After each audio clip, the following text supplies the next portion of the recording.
বাসায় বাজার একদমই শেষ হয়ে গিয়েছিল, তো তোমাদের দাদা গতকাল কিছু বাজার সদাই করে নিয়ে এসেছে। তো সেগুলোই আমি দেখতেছিলাম যে আসলে কি কি বাজার করে নিয়ে এসেছে।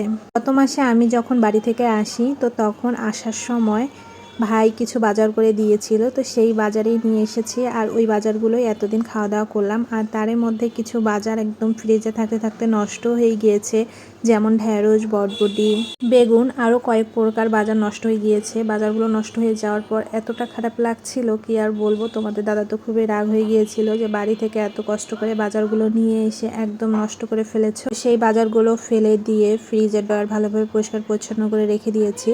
তো ওকে বলেছিলাম যে কিছু বাজার করে নিয়ে আসিও, তো সে বাজার করে নিয়ে এসেছে। আর আমি এটাও বলেছি যে অল্প অল্প করে বাজার করে নিয়ে আসবা, যেন নষ্ট না হয়ে যায়।